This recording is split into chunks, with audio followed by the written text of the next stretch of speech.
इरफान अली ब्राह्मणी, प्यारो station court शदात Khan ब्राह्मणी, सुचारो जे रहवासी बोरियत गुलजार ब्राह्मणी पंहिंजे पुट 5 साला सारंग जे इलाज लाइ प्रेस क्लब तारू पहुची वसवारनि खे मदद जी अपील कई आहे। इन मौके ते बोरियत गुलजार ब्राह्मणी सदस्य घरवारी ऐं ॿियनि घर भातियुनि साफ़ियुनि खे ॿुधायो त सारंग रांदि खेॾंदे ज़मीन ते मुंहुं भर किरी पियो, जंहिं सबबु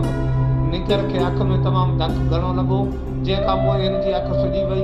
जंहिंजो इलाज पंहिंजे वसआर घर जे अलाह ताला विकिणी सिंध जे मुख़्तलिफ़ इस्पतालनि सेवन नवाब शाह जिना इस्पताल कराची,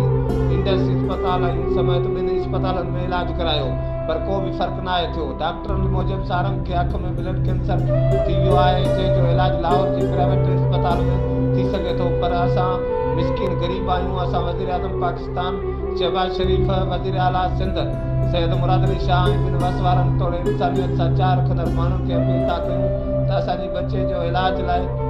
मदद कई वञे ऐं इन जी ज़िंदगी बचाई वञे।